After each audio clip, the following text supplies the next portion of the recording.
আসসালামু আলাইকুম ভিউয়ার, সবাই কেমন আছেন? আশা করি অনেক ভালো আছেন। আমি মামুন ইসলাম, একজন professional graphics designer and freelancer. সবাইকে জানাই আমার এফডি একাডেমির পক্ষ থেকে শুভেচ্ছা ও আন্তরিক অভিনন্দন। তো আজকে আমরা যে বিষয় নিয়ে কথা বলবো, যে টপিকটি থাকবে আজকে আমাদের, তো সেটা হচ্ছে ফ্রি পিক। অ্যান্ড ফ্রি পিকের আমরা ইতিমধ্যে অনেকগুলো ভিডিও দিয়েছি অ্যান্ড আমরা দেখিয়েছি কত টাকা ইনকাম করি, কিভাবে কি বিস্তারিত এখানে রয়েছে, হ্যাঁ, কিভাবে উইথড্র করবেন, সো এক্সেট্রা এক্সেট্রা অনেক কিছু দেখিয়েছি। সো এআই দিয়ে কীভাবে ডিজাইন মেক করবেন সেই বিষয়গুলো কিন্তু আমরা ইতিমধ্যে দিয়ে দিয়েছি। তো আজকে আমাদের যে টপিকটা সেটা হচ্ছে আমরা এআই এর মাধ্যমেই একটা পিএইচডি ফাইল তৈরি করব, এবং সেটা কিভাবে। তো চলুন শুরু করি, এবং কি এটা থেকে আপনি ভালো একটা আর্নিং জেনারেট করতে পারেন, সো যদি আপনি চান। তো চলুন শুরু করি। ফার্স্ট আমি বলে নেই, সেটা হচ্ছে যে আপনি যদি একটা ভেক্টর তৈরি করতে যান তাহলে আপনার যে সময়টা ইনভেস্ট হয়, অ্যান্ড একটা পিএইচডি ফাইল যদি আপনি তৈরি করতে যান তাহলে আপনার যে ইনভেস্টটা হবে, তো সেই ইনভেস্টটা কিন্তু দেখা গেছে আপনি যদি পিএনজি উপরে সময় দেন তাহলে আপনার এতটাও সময় ইনভেস্ট হবে না আর কি। তো অল্প কিছু সময়ের ভিতরেই আপনি অনেকগুলা ডিজাইন মেক করতে পারবেন। হ্যাঁ, তো চলুন শুরু করি। ফার্স্ট আমরা যদি দেখি কিভাবে আমরা কোথা থেকে ট্রেন্ডিং কিওয়ার্ডগুলো নিয়ে আসবো এবং কি সেগুলো দিয়ে ডিজাইন মেক করব। তো ট্রেন্ডিং কিওয়ার্ড বলতে আমরা যেটা বুঝি সেটা হচ্ছে হয়তোবা ফ্রিপিকের ড্যাশবোর্ডে গেলে আমরা যেটা দেখতে পাই, এখানে কিছু ট্রেন্ড কিওয়ার্ড দেখা যায়, বা আমরা যদি সার্চ ট্রেন্ডে যাই তাহলে আমরা এখান থেকে কিছু ট্রেন্ড দেখতে পাই, তাই না? তো এখানে যে দেখতে পাচ্ছেন যে ফটো, এআই ফটো এগুলো চাচ্ছে, সেটা হচ্ছে fog in nature and fog in অনেক এখানে আপনি যদি অ্যাকচুয়ালি এদিকে তাকান তাহলে দেখতে পাবেন এখানে অনেক কিছু রয়েছে। তো আপনি এখানে যেইখানে দেখতে পাবেন এআই ফটোসগুলো লেখা থাকবে, সো ওইগুলো আপনি চাইলে এই কিওয়ার্ডগুলো নিয়ে আপনি কাজ করতে পারেন। তো আমরা যদি এখান থেকে এটাকে ক্লিক করে কপি কিওয়ার্ডে ক্লিক করি, অ্যান্ড দেন আপনারা জানেন ইতিমধ্যে আমরা মাইক্রোসফট ডিজাইনার দিয়ে ডিজাইনগুলো মেক করতেছিলাম। সো আপনারা ইতিমধ্যে দেখতে পেয়েছেন, তাই না? সো চলেন আমরা মাইক্রোসফট ডিজাইনারে যাই আরেকবার, অ্যান্ড দেন এখানে পেস্ট করি। অ্যান্ড এখানে আমি কিচ্ছু লিখবো না, জাস্ট এরকমভাবেই মানে ফাইন্ড করব। ফাইন্ড করার পরে আপনি এখানে দেখতে পাবেন এখানে কিন্তু ইমেজগুলো জেনারেট হবে। তো যাই হোক, আমরা যদি আরেকটা বিষয় যাই সেটা হচ্ছে আমাদের আইডিওগ্রাম। সো আইডিওগ্রামে গেলেও আমরা এখান থেকে বিভিন্ন টপিকগুলো দেখতে পাবো। অ্যান্ড আমি ঘুরিয়ে পেঁচিয়ে কথা বলতে পছন্দ করি না, যার কারণে আপনারা জানেন আমি কিন্তু খুব একটা সময় নিয়ে থাকি না। একটা ভিডিওতে যতটুকু ইনফরমেশন দেওয়ার ততটুকু ইনফরমেশন দেই। অ্যান্ড বিগত অনেক দিন যাবত আমি কাজের কাজের কারণে আসলে ব্যস্ত ছিলাম। অ্যান্ড আপনারা হয়তোবা দেখেছেন বা আমি হয়তোবা জানিয়েছি, ইন দ্য মিন টাইম আমি ফাইবারে কাজ করতেছি অনেক দিন যাবত। সো ফাইবারে দেখা গেছে যে একটু সময় বেশি দিতে হচ্ছে আমাকে। অ্যান্ড ফাইবারে কিন্তু আমার একটা অ্যাকাউন্ট না, এটা আপনারা জানেন, ইতিমধ্যে আমি ভিডিওতে অনেকবার দেখিয়েছি এবং কি বলেছি। তো এই জন্যে আমাদের একটু সময় আসলে আমি পাচ্ছি না, যার কারণে ভিডিও দেওয়া হচ্ছে না কন্টিনিউ। তো আমি চাইতেছিলাম যে কন্টিনিউ ভিডিও দিব বা ভিডিও আপলোড করব, কিন্তু সেটা হচ্ছে না। তো ইনশাল্লাহ আমি ট্রাই করব যে যতটুকু সম্ভব আর কি দেওয়ার। অ্যান্ড যারা নতুন গ্রাফিক্স ডিজাইনার, অ্যাকচুয়ালি যারা নতুন টুলসের কাজগুলো শিখতেছেন, সো তারা চাইলে ওই কাজগুলো করতে পারেন। সো এই কাজগুলো করে খুব ভালো একটা আর্নিং কিন্তু জেনারেট করা যায়। তো আমরা এখান থেকে দুইটা পেজ ওপেন করছি, এখানে দেখতে পাচ্ছেন এখানে আমাকে যেগুলো দিয়েছে এগুলো কিন্তু কখনোই ব্যাকগ্রাউন্ড বা পিএনজি ইমেজ আপলোড করার মতন না। সো আমাদের যেটা করতে হবে, আমরা আইডিওগ্রামে যাইতে পারি। এখান থেকে আপনি নিচের দিকে একটু যাবেন, যাওয়ার পরে এখান থেকে দেখবেন বিভিন্ন ধরনের বিষয় আশয় রয়েছে। যেমন এখানে একটা ড্রাগন আছে, আপনি চাইলে ড্রাগনটাকে ব্যাকগ্রাউন্ড রিমুভ করতে পারেন। এখানে একটা ফ্লাওয়ার আছে, আপনি কিন্তু ফ্লাওয়ারটা খুবই সুন্দর, আপনি যদি দেখেন তাহলে খুবই সুন্দর। এখানে একটা বার্ড আছে, আপনি খুবই সুন্দর দেখতে পাচ্ছেন। তো এখানে অনেক ধরনের ডিজাইনগুলো, যেমন এখানে একটা মানে পোকা এই ধরনের কিছু একটা দেখতে পাচ্ছেন। নিচে আরও যদি আমরা যাই, এখানে একটা দেখেন, এখানে কিন্তু একটা সামারের যেই এলিমেন্টসগুলো থাকে সেগুলো আপনি এখানে দেখতে পাচ্ছেন। চাইলে কিন্তু আপনি এটা নিয়েও কাজ করতে পারেন। তো আমরা দেখাবো, জাস্ট আমি আপনাকে এক্সাম্পল দিচ্ছি যে আপনি আসলে কী ধরনের ডিজাইনগুলো নিয়েই কাজ করতে পারেন। তবে তার মানে এই নয় যে আমি আপনাকে সবগুলো বিষয়ই করতে বলছি। তো এখানে জাস্ট দেখানো, কারণ অনেকে নতুন রয়েছেন, সো যার জন্য এই সবগুলো বিষয় কথা বলতে হচ্ছে। তো নেটের কারণে হয়তো বা আমার এখানে একটু প্রবলেম হচ্ছে। অ্যান্ড আইডিওগ্রামটা এমনিও একটু স্লো, মানে স্লো কাজ করে। সো ফ্রি ভার্সনটা একটু স্লো কাজ করে, ঠিক আছে? তো এখান থেকে আমরা বেশি কিছু নিব না, আমরা একটা ব্যাকগ্রাউন্ড নিয়ে আমরা সেটা দিয়ে দেখাবো। অ্যান্ড এখানে এক্সপ্লোরে আছে, আমরা একটু টপে যদি যাই, এখানে আপডেট নিয়ে আসছে তারা, দেখতে পাচ্ছি এখানে আপডেট করে ফেলছে। হ্যাঁ, সো আগে এরকম ছিল না, তো এখন এরকম করা হয়েছে। আচ্ছা, আমরা যাই আরেকটা বিষয় আমরা চাইলে দেখতে পারি, সেটা হচ্ছে পিএনজিটির যেই ইটা আপনার কি বলে এটাকে হোম পেজে যাওয়ার পরে আপনারা এখানে দেখতে পাবেন বিভিন্ন ধরনের কিওয়ার্ড এখানে দেখতে পাবেন যেগুলো পপুলার সার্চ। অ্যান্ড আপনি যে নিচে যান এখানেও দেখবেন পপুলার সার্চ এইগুলা। অ্যান্ড এখানে কিন্তু আপনি চাইলে প্রত্যেকটা এই যে প্রোফাইলে যাওয়ার পরে আপনি এখানে যে এইখান থেকে আপনি এই পিকচারটা এগুলো নিতে পারেন। সো এগুলো নিয়েও কিন্তু আপনি কাজ করতে পারেন। এগুলো টাইটেল নেবেন, এগুলো কিন্তু সবগুলো না, যারা করেন কাজ তারা জানেন। এখান থেকে যে আপনি টাইটেলগুলো কপি করে নিয়ে আপনি এটাতে জেনারেট করতে পারেন। তো আমরা এটাও যাচ্ছি না, আমরা আরেকটা বিষয় যেতে পারি, সেটা হচ্ছে অ্যাডোবি স্টক। সো অ্যাডোবি স্টকে গেলে আপনি এখান থেকেও আপনি মূলত ভালো একটা কিওয়ার্ড এখান থেকে দেখতে পারবেন। অ্যান্ড আমি যদি বলি আপনাকে যে এখানে ইনসাইটে যান, ইনসাইটে গেলে আপনি এখান থেকেও দেখতে পাবেন যে এখানে কত তারিখ থেকে কত তারিখ পর্যন্ত আপনি নিতে যাচ্ছেন সেটা দেখতে পাবেন। অ্যান্ড এইখানে আপনি দেখেন কত ভালো ভালো কিওয়ার্ড এখানে রয়েছে। সো ইন দ্য মিন টাইমে আমি এখানে দেখতে পাচ্ছি অনেক ভালো ভালো কিওয়ার্ড কিন্তু আপনি এখানে দেখতেও পাবেন এবং আপনি নিতেও পারবেন সেগুলা। যেমন আমরা যদি এখান থেকে কোনো একটা কাজ করতে চাই বা কোনো একটা ব্যাকগ্রাউন্ড রিমুভ করে সেটা আপলোড করতে চাই, তাহলে কিন্তু আমরা সেটা করতে পারি। এবং এগুলো কিন্তু একদম ট্রেন্ডিং ডিজাইন আপনি দিয়ে আপনি হয়তো বেশি দিন ওয়েট করতে হবে না, আপনি এটার ভালো একটা রেজাল্ট আশা করি পেয়ে যাবেন। সো আমরা এইখানে একটা ডিজাইন দেখতে পাচ্ছি, আমি এটা ক্লিক করলাম। অ্যান্ড এখানে দেখতে পাচ্ছেন এটা হচ্ছে ব্রাইভেন্ট হট এয়ার।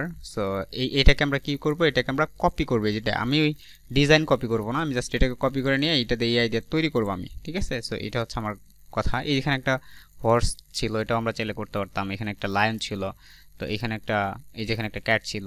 সো এগুলো আমরা করতে পারতাম, ঠিক আছে। সো এখানে যেটা আপনার কাছে ভালো লাগে অ্যাকচুয়ালি, যেটা মনে হবে যে না এটা ব্যাকগ্রাউন্ড রিমুভ করলে খুব একটা সমস্যা হবে না, তো সেটা নিয়ে আপনি কাজ করতে পারেন। এখানে দেখেন একটা ফুড আছে, হ্যাঁ। সো ফুডটা খুবই সুন্দর লাগলো আমার কাছে। কই এখানে চলে গেল নাকি? আচ্ছা, কই গেল এটা দেখতে পাচ্ছি না। তো আমরা সামনের দিকে যাই, আমরা এখানে আগে মেক করি এটাকে। সামনে এটাকে দিলাম, পেস্ট করলাম অ্যান্ড দেন জেনারেট করলাম। তো আমাকে কিছুক্ষণ ওয়েট করতে হবে, এটা আপনারা জানেন। তো এখানে দেখতে পাচ্ছেন আমরা কিন্তু এখানে যে হট এয়ারগুলো পেয়ে গিয়েছি, আমরা এটা নিতে চাই, ঠিক আছে। অথবা আপনি যে কোনো একটা নিতে পারেন। তো আমরা এটা ডাউনলোড করে নিলাম। অ্যান্ড এটা ডাউনলোড করার পরে এটা ব্যাকগ্রাউন্ড রিমুভ করতে হবে। সো ব্যাকগ্রাউন্ড রিমুভ করার পরে জন্য আপনারা যেতে পারেন হচ্ছে এখানে অ্যাডোবি ব্যাকগ্রাউন্ড রিমুভ রয়েছে। সো রিমুভ ব্যাকগ্রাউন্ড অ্যাডোবি, যেখানে remove the background from your image for free.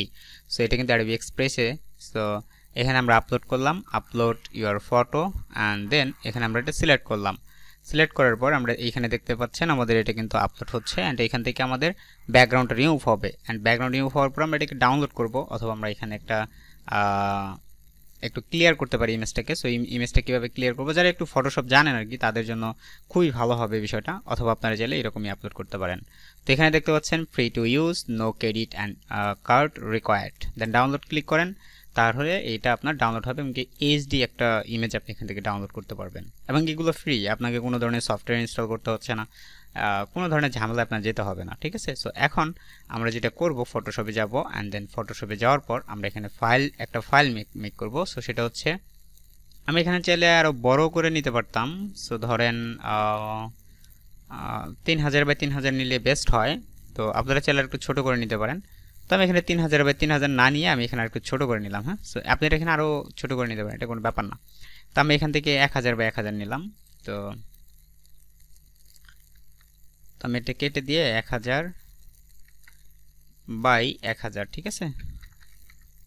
And then এখানে ক্রিয়েট ক্লিক করলাম। RGB নিব অবশ্যই, 1000 বাই 1000 মেক হয়ে গিয়েছে। এখন আমরা যেটা করব, এখানে আমাদের ইমেজটাকে নিয়ে আসব। মেবি আমাদের এখানে ডাউনলোড হলো না। আচ্ছা, আমরা এটা এখান থেকে নিয়ে আসি। তো এই যেটা, এই যে ফাইল 5, এটা আমাদের ডাউনলোড হয়েছে ব্যাকগ্রাউন্ড। সো এটা আমরা এটার ভিতরে নিয়ে যাই। অ্যান্ড এটা পেস্ট করার পর আমরা একটু ছোট করে দিব এটাকে, ঠিক আছে। এটা বড় রাখবেন না, হালকা একটু ছোট করে দিবেন যাতে চতুর্দিক দিয়ে একটু জায়গা থাকে। অ্যান্ড রাইট ক্লিক করলাম। এখন এইটাকে আমরা দেখেন ইমেজটা একটু জুম করলে একটু ফেটে যাচ্ছে বা খুব একটা ক্লিয়ার হচ্ছে না। তো সেক্ষেত্রে আমরা এখান থেকে ফিল্টার করতে পারি। সো ক্যামেরা র ফিল্টার, অ্যান্ড দেন এখন এটাকে আমরা হালকা কালার চেঞ্জ করব। তো এখান থেকে একটু প্রেশারটা একটু কমায় দিতে পারি হালকা, তাহলে এটা দেখতে আরও ভালো লাগবে। ক্লিয়ারিটিটা একটু বাড়িয়ে, কন্ট্রাস্টটা একটু বাড়িয়ে দিতে পারি, হাইলাইটটা একটু বাড়িয়ে দিতে পারি, শ্যাডোটা একটু কমায় দিতে পারি, এটা একটু কমায় দিতে পারি। এটা কমায় না, এটা বাড়ায় দিলাম আর কি। ক্লিয়ারিটিটা একটু হাই করে দিলাম, রিহার্সটা একটু বাড়ায় দিলাম, ভাইব্রেন্ট, স্যাচুরেশন এটা খুব একটা বাড়াবেন না, এগুলো বাড়ালে খুব একটা ভালো হবে না। সো ওকে করে দিলাম। এখন আমার ডিজাইনটা অনেকটা চেঞ্জ চলে এসেছে। এখন আমরা যেটা করতে পারি সেটা হচ্ছে, আমাদের এটা হয়ে গেলে আমরা এটাকে ডান ক্লিক করব, কনভার্ট টু স্মার্ট অবজেক্ট করব, অ্যান্ড দেন ডান ক্লিক করে রাস্টারাইজ করে দিয়ে আবার কনভার্ট টু স্মার্ট অবজেক্ট করে দিব। ঠিক আছে, এখন আমরা এর ব্যাকগ্রাউন্ড ডিলিট করে দিই। নিচে একটা ব্যাকগ্রাউন্ড অবশ্যই নিতে হবে আমাদেরকে। সো আমরা এখানে একটা ব্যাকগ্রাউন্ড নিলাম। তো ব্যাকগ্রাউন্ড নেওয়ার পর আমরা এখানে এটা নিচে দিয়ে দিব। ওকে, দেন আমরা যেটা করব, এটার কালারটা চেঞ্জ করতে পারি। সেটার কালারটা আপনি কি দিতে চান সেটা আপনি আপনার মন মতন করে এখানে একটা কালার দিতে পারবেন। এটা কিন্তু আপনার উপরে ডিপেন্ড করে যে আপনি এখানে কি কালার দিতে চান। তাই আমি ধরেন আমি কি কালার দিব সেটা আমার কাছে কিন্তু অবশ্যই ইম্পর্টেন্ট হতে হবে। অ্যান্ড এখানে আমি একটা ব্ল্যাক কালার ব্যবহার করলাম। অ্যান্ড আমি এক সাইডে আমি চাইতেছি পেন টুল দিয়ে, মেবি আমার এখানে পেন টুলে যেতে হবে। অ্যান্ড দেন এই কর্নার থেকে এই কর্নার পর্যন্ত নিলাম, অথবা আমি এই সাইড থেকে না নেই, আমরা উল্টা সাইড থেকে নিই, এই সাইড থেকে নিই। ঠিক আছে, এই কর্নার থেকে এই কর্নার, অ্যান্ড উপরের কর্নারে মিলিয়ে দিলাম, এই সাইডে না মিলিয়ে দিলাম। ওকে, এখন আমরা এটা কি করবো, একটা প্যাটার্ন মেক করব। সো প্যাটার্ন মেক করার জন্য আমরা এখানে ক্লিক করলাম, আর প্যাটার্নে চলে গেলাম। অ্যান্ড এখানে দেখতে পাচ্ছেন এখানে একটা প্যাটার্ন চলে আসছে। সো প্যাটার্নটা আপনি চাইলে এখানে বড় ছোট যেভাবে চান সেভাবে করতে পারেন। সো আমরা এখানে একটু এইভাবে করে দিলাম। ঠিক আছে, সো পারফেক্টলি একটা প্যাটার্ন করার পরে ওকে করে দিলাম। আমি চাইলে এটাকে আরেকটু বসায় নিতে পারি, মানে এরকমভাবে নিতে পারি। ঠিক আছে, আমার ইচ্ছা মতো আমি এখানে বসায় দিতে পারবো, কোনো প্রবলেম নাই। সো আমার মনে হচ্ছে বিষয়টা নিচে দিয়ে দিলে ভালো হইতো, তবে এখনও পারফেক্ট আছে, কোনো সমস্যা নাই। এখন আমরা চাইলে এটাকে আপলোড করতে পারি। তবে অবশ্যই আপনাদের আরেকটা কথা জানিয়ে রাখি, আপনারা কখনো কোনো সময়ই আপনারা ওই ফ্রিপিকের ডিজাইনগুলো একটু রিডিজাইন করে আবার ফ্রিপিকে আপলোড করবেন, এই ধরনের ভুল কখনোই করবেন না, তাহলে আপনার অ্যাকাউন্টটি ব্র্যান্ড হতে পারে। এটা কিন্তু অবশ্যই আপনাকে একটা সতর্ক বার্তা দেওয়া হলো। সো আপনি এদিক থেকে একটু কেয়ারফুলি থাকবেন। তো এটাকে আমরা এখন কি করব, এটাকে আমি দুটাকে গ্রুপ করে দিলাম। সো এটাকে গ্রুপ, অ্যান্ড এটাকে একটা গ্রুপ। সো দুটো গ্রুপ করে দেওয়ার পরে এটা আর কিছু লিখলাম না আমি, আপনি ব্যাকগ্রাউন্ড লিখতে পারেন, এখানে বিজি লিখে দিলাম। হ্যাঁ, সো এখানে ইমেজ লিখে দিলাম বা অবজেক্ট, সাবজেক্ট লিখে দিলাম। ওকে, সো এখন আমরা এটার পিএইচডি নিব একটা। সো পিএইচডি নেওয়ার আগে আমরা এখানে একটা মেইন ফাইল নিব। সো আমরা সেভ, এটা হচ্ছে জেপিজি আমরা নিব একটা। অ্যান্ড জেপিজিটার সাইজ থাকবে হচ্ছে, আপনি দেখবেন এখানে দেখেন 325 কেবি দেখাইতেছে, দেখছেন। সো এটাকে অবশ্যই আমরা যখন বাড়াবো 3000 × 3000 করলাম, তখন এটা বেড়ে যাবে, মানে এটা 500 কেবির উপরে থাকতে হবে আপনার, না হলে হবে না। দেখেন 1 MBর উপরে হয়ে গেছে। এখন আপনি সেভ করেন, এখন সেভ করেন, আপনি যে কোনো জায়গায় সেভ করতে পারেন, ডাজ নট ম্যাটার। তবে আমি এখানে 5 দিয়ে আমি এটা সেভ করলাম। এখন আমার এটার মেন ফাইল নিতে হবে। সো মেন ফাইলটাও আমরা এখান থেকে সেভ দিলাম। সেভ দেওয়ার পর আমরা এখানে একটা 5 লিখে এটা সেভ করে দিলাম। তাহলে আমার একটা মেন ফাইল হলো এবং কি একটা এখানে জেপিজি হইলো। সো অবশ্যই আপনারা এই বিষয়গুলো খেয়াল রাখবেন কিভাবে কি করছি। সো এখন আমরা যদি যাই, আমরা কি করব, আমাদের এখানে চলে আসার পরে upload and then file, browse file করলাম। এখন এখানে আমাদের এটা দেখতে পাচ্ছি, কিন্তু পিএইচডিতে কিন্তু এখানে দেখতে পাচ্ছি না, সেটাকে লোক আচ্ছা এটাকে আমরা ওপেন করি। অ্যান্ড এটা ওপেন হয়ে গেলে এখন আমরা আরেকটা ব্রাউজ করি, সেটা হচ্ছে আমাদের মেবি ডাউনলোডে সেভ হয়েছে। তো এই যে 5, সো আমরা এটাকে ওপেন করে দিলাম। এই তো দেখেন আমাদের একটা জেপিজি একটা পিএইচডি আপলোড হয়ে গিয়েছে। সেম নাম হইতে হবে, না হলে কিন্তু হবে না। সো আমরা সি ফাইল আপলোডে ক্লিক করলাম, অ্যান্ড আমরা এটা মেবি নিচে পাওয়া যাব, অথবা আমি উপরে এই যে এখানে পেয়ে গেছি। তো এখানে ক্লিক করলাম, অ্যান্ড দেন এখানে আমি দেখতে পাচ্ছি এ colourful hot air balloon with a red and blue stripe. So আমরা এখান থেকে স্ট্রিপ, সো আমরা এখান থেকে লিখতে পারি ট্রান্সপারেন্ট লিখতে পারেন, বা উইদাউট ব্যাকগ্রাউন্ড লিখতে পারেন, বা ব্ল্যাক অ্যান্ড হোয়াইট লিখতে পারেন। সো টেক্সট অনেক কিছু লেখা যায়। সো আমরা এটা কোনো কিছু লিখলাম না। এখানে আমি কিওয়ার্ডগুলো কীভাবে দিব, এটা কিন্তু খুবই ইম্পর্টেন্ট একটা টপিক। কিওয়ার্ডগুলো আপনারা খুঁজে পান না, ঠিক আছে। তো যার জন্য অনেকের সমস্যা হয়। সো আপনি যাবেন এখান থেকে শাটারস্টক সার্চ করবেন, শাটারস্টকে যাওয়ার পরে এখানে ইমেজ আপলোড করবেন, এখানে চুজ করবেন, এখান থেকে ইমেজটা আপলোড করে দিবেন, ঠিক আছে। সো ইমেজটা কোনটা, এটা। আমরা এটা ইমেজটা আপলোড করে দিলাম। যে কোনোটা দিলেই হবে, আপনি ডাউনলোড যেটা করছেন ওটা দিলেও হবে, এটা দিলেও হবে। এখান থেকে যে কোনো একটা সিলেক্ট করেন, সিলেক্ট করার পরে এখান থেকে নিচে যান, এই যেখানে দেখবেন এখানে কিওয়ার্ড আছে। সো কিওয়ার্ডটা কপি করে নেন, কপি করে আপনি এটা এখানে কিওয়ার্ডের এখানে পেস্ট করেন, ইন্টারে হিট করেন, আপনার কাজ ওকে। এখন এখানে আপনি চাইলে এআই সিলেক্ট করে দিতে পারেন অথবা না পারেন, সেটা আপনার উপরে ডিপেন্ড করে। অ্যান্ড আমার এটা হয়ে গেলে আমি এটা কী করবো, এখন সেভ করে দেবো। আমি এখানে এটা সিলেক্ট করলাম না এআই, তো আমি এখানে সাবমিটে ক্লিক করে দেবো, ঠিক আছে। সো আমার কাজটা ডান। সো আশা করি যে এটা খুব তাড়াতাড়ি আমার এটা অ্যাপ্রুভ হয়ে যাবে। সো আপনারা এইভাবে কাজ করতে থাকেন, আশা করি আমি খুব দ্রুত আপনাদের ভালো একটা আর্নিং জেনারেট হতে শুরু করবে। তো আজকের মতো এই পর্যন্তই, দেখা হচ্ছে অন্য কোনো ভিডিওতে। সে পর্যন্ত ভালো থাকবেন, সুস্থ থাকবেন, আর আমার জন্য দোয়া করবেন। দেখা হচ্ছে, অবশ্যই অবশ্যই দেখা হচ্ছে। আল্লাহ হাফিজ।